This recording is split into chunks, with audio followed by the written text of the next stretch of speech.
Bandung didirikan pada tahun 1943. Kita belum kenalan nih di sini. Kenalan dulu kan. Pertama, halo semuanya, nama saya Reksa. Nama saya Najwa. Kita dari tim Formula Forum Pemuda Teladan J. Nih, ada yang kepo nggak sih hari ini kita mau ngapain? Jadi hari ini tuh kita mau mewawancara seorang Tokoh inspiratif. di SMK ini. Siapa yo, bisa ada yang nebak nggak? Tapi nggak bisa sih. Iya. Gurunya yaitu Adalah Ibu Putri dari guru bidang pemasaran. Ayo ikutin kita. Halo semuanya, kami dari kelompok Formula akan mewawancara Bu Putri. Halo Ibu. Halo, selamat siang. Selamat siang. Apakah Ibu berkenan untuk diwawancara oleh kami? Silahkan. Iya Ibu, terima kasih. Gimana Ibu kabarnya? Alhamdulillah baik. Alhamdulillah baik ya Bu ya. Kita langsung ke wawancaranya aja ya. Yang pertama, sejak kapan Ibu mengajar di SMK Negeri 1 Bandung? Sejak tahun 2018. Tahun 2018. 2018 itu Ibu baru selesai kuliah. Oh enggak. Saya lulus 2016. Terus bekerja di tempat yang lain sampai akhirnya berjodoh di sini tahun 2018 sampai sekarang. Oh, sampai sekarang. Dulu tuh pas kuliah itu di sininya PPL dulu atau Oh enggak. enggak langsung PPL dulu. ditugasin ke sini gitu. Bukan itu biasin melamar. Oh, melamar ke sini. Mm-mm. Oh, jadi apa sih namanya tuh dulu tuh kirain tuh PPL gitu. Ternyata Ibu melamar ke sini. Apa yang membuat Ibu tuh pengen ke SMK 1 gitu? Kebetulan kan punya temen di sini. Kenal dengan Bu Anggika? Nggak kenal ya, nggak belajar ya. Iya. Dengan beliau. Nah, kemudian Bu Anggika itu teman satu sekolah dengan saya, teman kuliah. Dia PPL di sini dulunya, terus langsung ngajar di sini juga. Nah, kalau saya ngajarin di tempat lain tuh. Nah, tahun 2018 ngabarin tuh, ini ada lowongan di sini, ya udah. Jadi kenapa pengen ke SMK 1 ya ambil kesempatan aja gitu. Kita ambil kesempatan, kita ambil peluang, siapa tahu rezeki gitu ya. Ternyata alhamdulillah sampai sekarang. Alhamdulillah. Lanjut ke pertanyaan selanjutnya. Apa motivasi Ibu mengajar anak SMK 1 Bandung? Kan setiap guru tuh punya kayak misalnya pengennya ngajar SD atau SMP, SMA, SMK. Kenapa Ibu milihnya SMK daripada SMA gitu? Apa yang membuat SMK spesial di mata Ibu gitu? Apa ya? Kenapa milih SMK? Karena jurusan saya, keilmuan saya itu salah satunya ya ada di SMK gitu. Jadi kebanyakan kalau keilmuan bisnis manajemen itu adanya di SMK, kecuali kamu mau ngambil kejuruan ekonomi, yang itu baru ada di SMA gitu. Jadi mau nggak mau yang ngajarnya di SMK gitu. Oh, di SMA. Biar sejalur gitu antara ilmu yang saya dapat sama pekerjaan yang saya tekunin gitu. Iya, gitu. Kalau saya ke SMA ya masih sejalur sih, cuman mungkin agak berbelok kali ya gitu. Jadi keilmuannya nggak dapat. Kalau di sini kan emang basicnya bisnis manajemen, saya belajar bisnis manajemen, S1-nya bisnis manajemen, ya hasilnya ya saya mengajar di SMK gitu. Oh, seperti itu Bu. Apa ya? Emang sama Ibu tuh terasa lebih seru gitu pelajarannya. Ya, Beruntung bener kita memiliki guru seperti Ibu. Masa gitu. sih? Iya benar Bu, benar. Serunya Asik. gimana Faiza? Coba Ibu menanya. Serunya tuh kan Ibu tuh kalau ngajar tuh antusias, bikin kita tuh semangat, terus Iya. bikin ya kan Reksa. Ya lebih ke kitanya juga lebih kelihatan santai, terus ramai banget kalau diajar sama Ibu. Iya. Oke.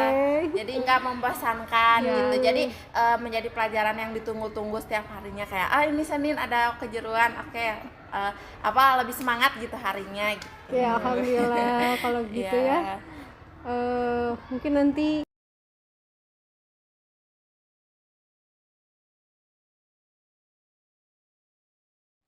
Si kalian ya, Tapi nanti mungkin akan ada sesi ibu meminta evaluasi dari kalian selama ibu mengajar di kelas gimana. Mungkin nanti ya. Ya pasti. Oke. Siap Bu. Lanjut ke pertanyaan selanjutnya. Motivasi ibu mengajar bisnis daring.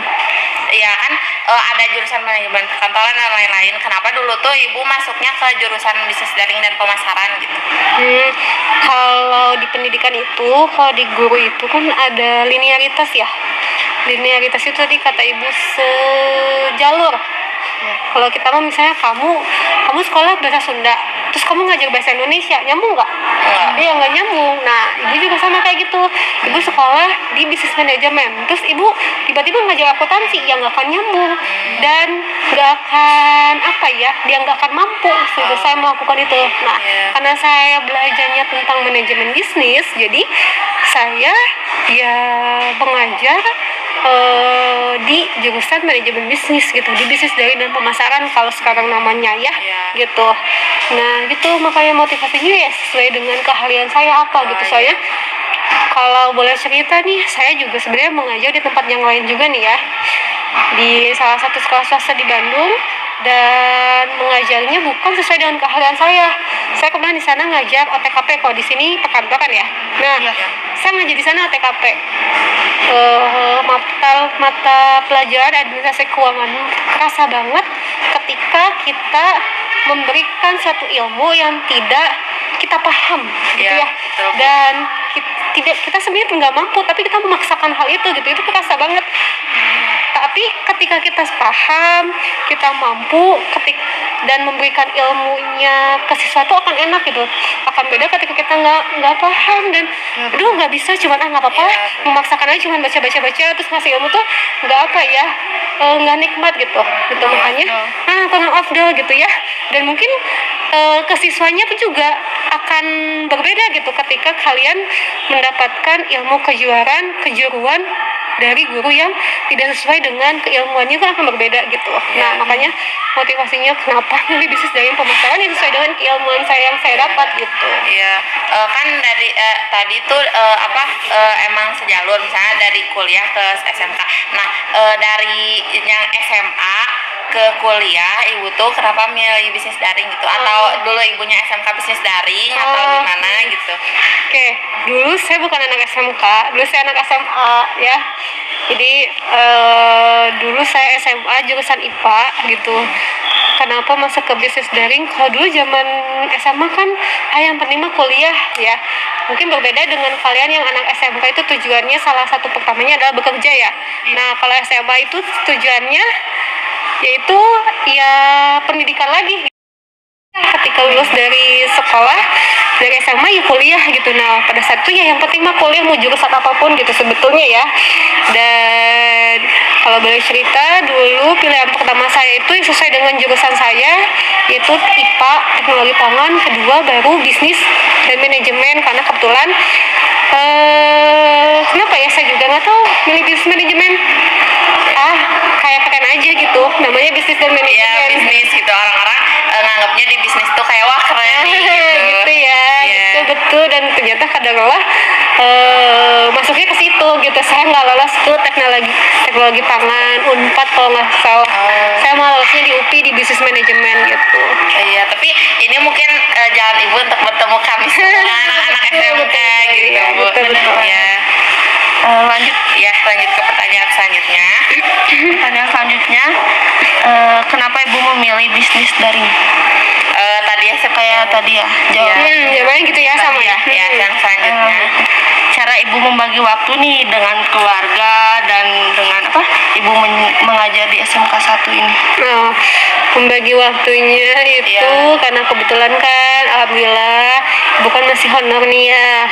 Mungkin berbeda ketika misalnya dengan guru yang PNS yang setiap hari dari pagi sampai sore itu harus ada gitu ya. Kalau honor itu sebenarnya memang harus dari pagi sampai ini ya, tapi bisa membagi waktunya itu ya ketika misalnya jadwalnya ibu jam 11 ya, kalau misalnya ingin dengan anak dulu gitu ya, datangnya mungkin sebelum masuk jam pelajaran gitu.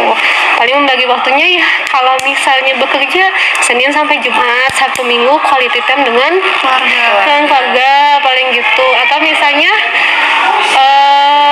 pulang dari sini misalnya kita selesai jam 4 atau misalnya selesai jam 2 nih, ibu nih sekarang selesai jam 2 ya, kalau nggak ada kerjaan lagi di sini langsung pulang ketemu dengan anak gitu ya.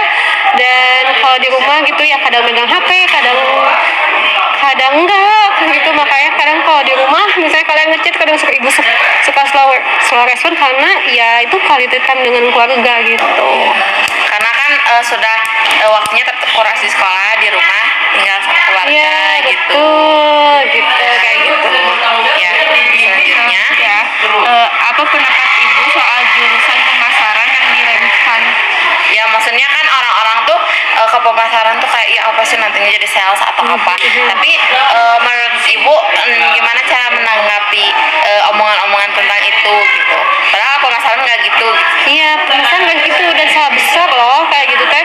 Justru pemasaran itu apa ya, peluang mendapatkan pekerjaan gitu ya di luar sana itu sebenarnya luas banget loh. Kalau ini kalian ketahui bukan hanya yang kita ketahui ya, mungkin kalian ketahui jadi sales, jadi kasir di Alfamart, di minimarket, di supermarket gitu ya. Tapi sebetulnya luas banget pemasaran tuh, dan tiap perusahaan itu pasti punya bidang pemasaran, dan siapa yang mereka butuhkan ya kalian ini ya. Kamu mau di bank, kamu mau di perusahaan finansial, kamu mau di perusahaan misalnya retail, itu mereka apalagi sekarang lagi eranya digital marketing ya, itu mereka butuhnya apa? Orang pemasaran gitu ya. Orang-orang kalian yang punya ilmu pemasaran gitu ya, yang justru bidang pemasaran tuh luas banget cakupannya, mau bekerja dimanapun insya Allah bisa gitu. Ya Gitu. Jadi perspektif orang tentang meremehkan pemasaran itu sebenarnya salah mungkin ya. Kurang sosialisasi peluang dari pemasaran itu seperti apa gitu. ya, padahal kan pemasaran itu justru dibutuhkan di semua sektor gitu ya. Betul. Ya, Nah, Lanjut, apa itu SPW? Apa tanggapan ibu mengenai SPW? kan di SMK tuh banyak yang menyuarakan SPW gitu. SPW itu tuh sebenarnya apa sih gitu? SKW itu singkatan dari SMK Sekolah Pencetak Wirausaha. Jadi di mana pada sekolah itu, di sekolah itu menciptakan para entrepreneur muda, melihat bakat dan minat. Mungkin kayak Faiza nih, bakat dan minatnya udah kelihatan nih ya. Kalau di sekolah ya, kalau di kelas suka jualan, suka apa, nah kita arahkan nih ke SPW, kita masukin gabung di SPW. Kebetulan waktu itu tahun berapa ya, 2019 gitu ya, saya tergabung dalam SPW sama Bu Ani juga. Itu sampai ada kakak kelas kalian tuh diajak ke Jakarta bertemu dengan Menteri Pendidikan dan diapresiat gitu ya.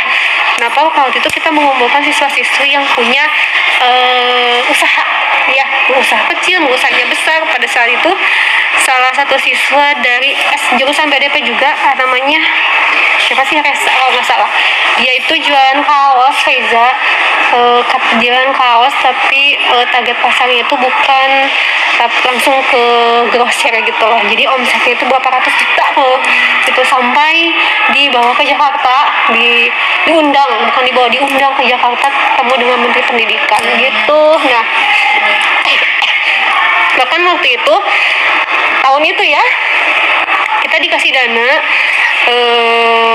buat menyalurkan. Jadi yang punya usaha sama kita dihimpun gitu ya, sok kamu punya usaha apa, butuhnya apa, mau modal berapa, kita kasih pada saat itu.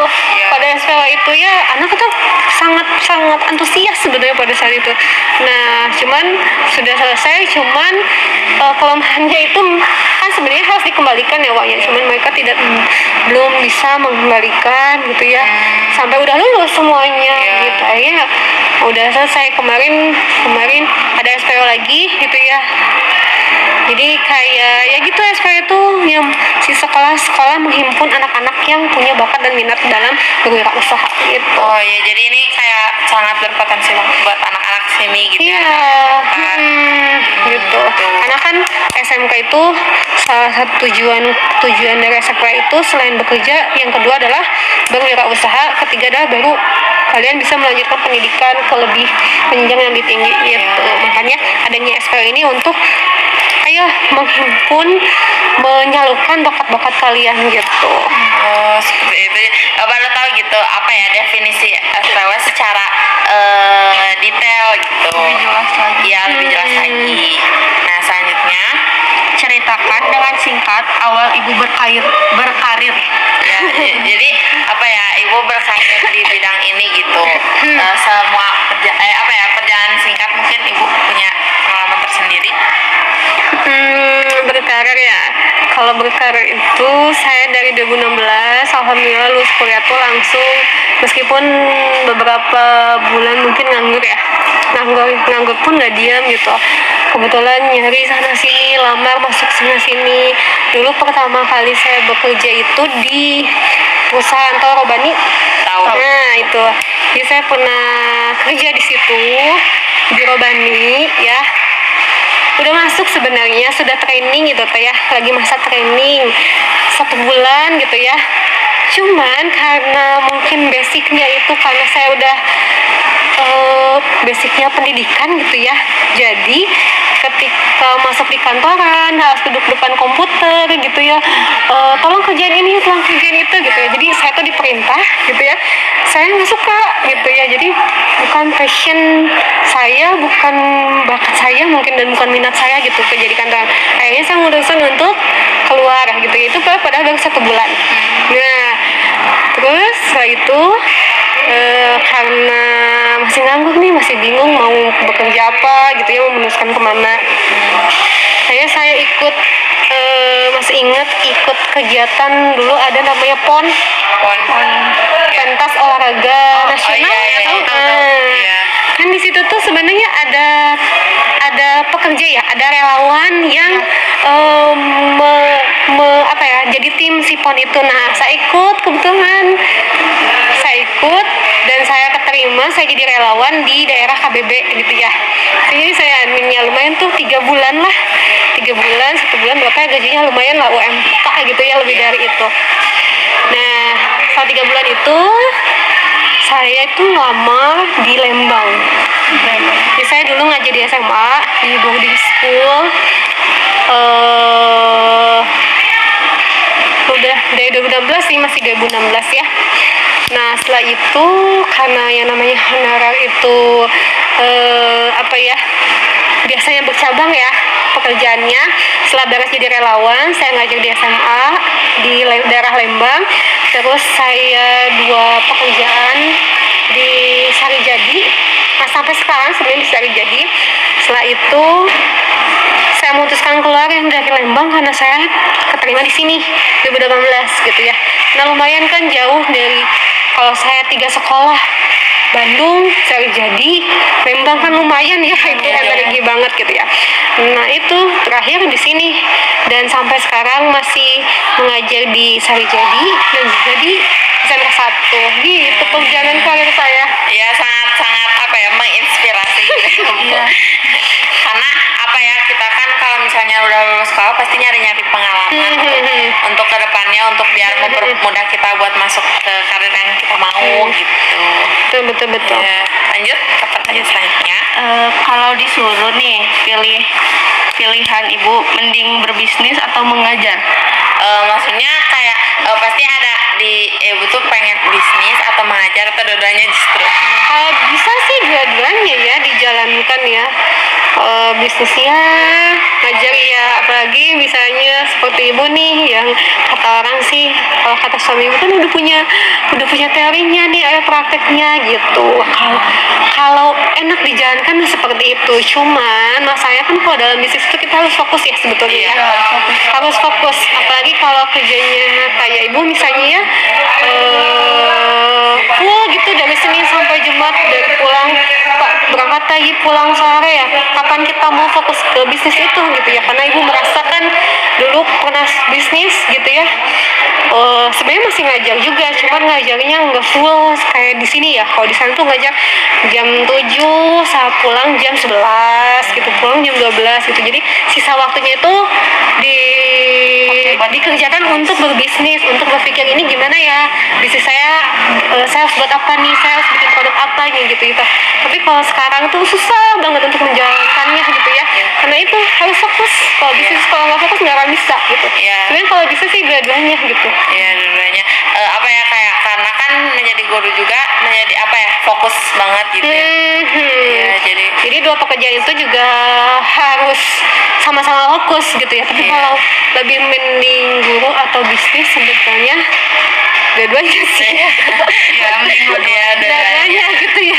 Sama-sama passion saya sih sebenarnya, sama-sama keinginan saya juga. Tapi belum bisa dijalankan dua-duanya ya. Doakan ya. Iya, doakan jalan. Ya, pasti akan berjalan. Lanjut ke pertanyaan selanjutnya. Kegiatan ibu selain mengajar? Kegiatan ibu selain mengajar mengasuh. Iya, ibu juga punya rumah tangga. Jadi ibu rumah tangga di rumah mengasuh udah gitu. Lanjut, kenapa kalau mengajar ibu selalu terlihat bersemangat? Kan ibu tuh beda dari yang kan setiap guru tuh punya ciri khas. Nah, ibu tuh ciri khasnya antusias, semangat, tapi ibu juga kelihatannya kayak masih imut-imut gitu, masih apa ya, kayak belum terlihat sudah berumah tangga gitu. Nah, apa yang membuat ibu antusias dalam mengajar gitu dan menjadikan itu ciri khas ibu? Apa ya, mungkin kalau kelihatan imut-imut dari postur tubuh mungkin ya, kecil gitu ya, mungil, jadi kayak kelihatan malah kayak lebih muda dibanding kalian gitu ya. Ya, tapi menjadi ciri khas yang unik. Ya, cuman kalau kayak antusias, saya juga kadang nggak sadar kalau saya melakukan hal itu gitu ya. Kadang ya udah, kalau udah di depan kelas ya udah kayak gitu aja saya jalankan gitu. Respon, kadang saya lihat dulu responnya anak kayak gimana nih. Oh, responnya anak ingin bercanda, ya udah saya lebih bercandain lagi gitu supaya lebih seru aja di kelas kan, biar nggak bosen gitu ya. Lagi kalau pelajaran saya kan suka menuju siang nih, udah ngantuk, udah bosen ya, udah capek gitu kalian, udah jam terakhir. Kalau kalian kelihatan capek ya saya juga lebih kelihatan capek lagi gitu. Jadi ya gitu aja gitu, mengalir aja gitu, nggak harus terus semangat, enggak sih. Kadang kalau ada posisi lagi capek ya suruh kalian mengerjakan apa gitu sih. Mungkin itu juga karena passion ibu di sini, mungkin jadi lebih semangat gitu. Jadi mungkin bentuk dari kenikmatan gitu ya, betul. Dari pekerjaan saya mungkin itu juga. Lanjut, menurut ibu apakah penting cara mengajar yang antusias dengan semangat belajar anak? Menurut kalian penting nggak? Menurut kita penting banget karena membuat kita jadi gak bosan. Ya, jadi tambah semangat. Ya itu kali mungkin jawabannya ya, penting mungkin salah satunya ya, karena biar tuh kondisi di kelas juga nggak bosan gitu. Kadang juga mungkin semua guru juga ya, bukan cuma saya aja, karena mikir apa lagi nih ya yang harus dilakukan di kelas gitu supaya membuat seru gitu, tapi bisa dapat ilmunya gitu.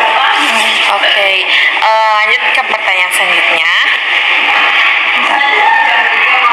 Menurut ibu, bisnis potensial di era sekarang itu apa? Yang bisa dijalankan, terutama yang bisa dijalankan oleh anak-anak sekolah gitu. Bisnis potensial apa di food and beverage atau apa gitu? Oke, kalau menurut saya tergantung dari kalian melihat peluang usaha yang ada di lingkungan kalian, gitu ya. Jadi nggak semua, misalnya di lingkungan Lexa lagi hitsnya misalnya alpukat kocok gitu ya. Nah, di lingkungan Faiza lagi nggak hits tuh alpukat kocok, tapi hitsnya boba. Nah, tinggal kamu mengambil peluang itu berpotensi atau tidak gitu loh. Jadi belum tentu di Lexa potensial, di Faiza ternyata berpotensial gitu. Jadi apa ya kalau disebut ya, kita lihat dulu, kita lihat situasi peluang usaha yang ada di kalian tuh apa gitu ya. Karena contoh deh, kemarin saya tuh habis sekolah pendidikan profesi guru ya. Nah, salah satu mahasiswa di PPG itu ada yang punya bisnis, namanya itu dia punya bisnis franchise waralaba, kayak apa sih namanya, The Besto gitu ya. Nah itu ayam. Nah ya, dia itu punya namanya The Crunchies. Dia cerita gitu kan, kita sekolahnya online ya. Nah, karena padahal kita sama-sama guru pemasakan ya, tapi dia cerita gimana ya caranya biar bisnis itu laku gitu ya. Saya punya bisnis franchise namanya The Crunchies, padahal rasanya enak dan apa gitu ya, pokoknya intinya dia masih sepi gitu ya. Oh ternyata memang mungkin di orang lain itu berpotensial loh bisnis fried chicken itu, tapi mungkin di tempat dia itu karena banyak pesaingnya jadi tidak potensial gitu. Jadi kalau dilihat peluang usaha apa nih yang paling potensial, ya dia lihat dulu lingkungan sekitar kalian gitu. Jadi apa ya, tergantung di lingkungan kita trennya sedang apa gitu kan, menentukan target juga. Iya, gitu. Betul. Ya mungkin lanjut ke pertanyaan selanjutnya. Perasaan ibu mengajar di SMK 1. Seneng banget, sangat bersyukur sekali bisa ketemu dengan kalian, dengan guru-guru di sini gitu ya. Banyak banget ilmu, banyak banget pengalaman kerja. Senang banget lah, pokoknya alhamdulillah bersyukur bisa bergabung di sini gitu. Kita juga seneng banget. Ya kita juga seneng banget punya guru seperti ibu. Alhamdulillah. Amin.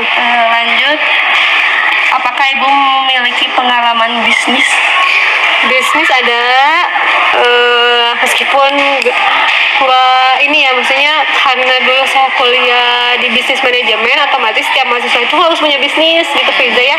Tapi kalau Faiza kuliah di bisnis manajemen pasti harus punya bisnis gitu ya, bisnis yang bisa dijalankan. Dan pada saat itu ya alhamdulillah saya punya bisnis dari mahasiswa gitu ya. Tapi setelah selesai gitu ya, karena bisnisnya itu bertim bertiga, karena udah lulus semua, yang lain kota mana, saya di Bandung, mereka ada di Jakarta gitu, akhirnya bubar gitu ya. Tapi pengalaman bisnisnya insya Allah ada gitu. Oh iya, menjadikan apa ya, pengalaman bagi ibu juga buat nanti ngejalanin bisnisnya, berkaca dari bisnis sebelumnya gitu. Betul. Iya betul. Lanjut. Faktor apa yang membuat Ibu Putri gabut nih saat mengajar? Kan pasti ibu kayak ngajar pasti ada satu hari yang nggak moodnya. Nah, faktor apa yang bikin Bu Putri itu gabut? Apakah dari anak-anaknya yang kurang antusias saat belajar, atau kadang ada dari anak-anaknya yang kayak tugasnya banyak banget gitu kan bikin ibu gabut? Nah, apa aja yang bikin gabut? Apa ya, biasanya kondisi pada diri saya sendiri ya, misalnya lagi capek banget ya, lagi lelah banget ya, mungkin kalau hal itu kayaknya akan kelihatan dari muka kita gitu ya, misalnya sayu dan lain sebagainya. Itu dari kondisi diri sendiri ya, mungkin yang mempengaruhi mood di kelas. Kedua mungkin dari kondisi lingkungan di kelasnya itu sendiri. Kadang suka saya mungkin kadang agak kesel, atau misalnya apa sih gitu ya, sama misalnya anak yang suka nyeleneh gitu ya, atau belum apa-apa udah mengeluh gitu ya, belum apa-apa udah ya banyak ibu mau gitu ya. Nah itu kadang suka mempengaruhi, jadinya suka marah-marah di kelas gitu. Sebenarnya saya suka marah tahu di kelas, cuman belum marah aja di kelas kalian gitu ya. Kita belum pernah lihat sih Ibu Putri marah, dan jangan sampai gitu. Gitu sih, dulu sih di kakak kelas kalian tuh ya kadang suka ya, dulu waktu jangan kakak kelas kalian ya, mungkin karena memang beda sikap antar siswa gitu ya.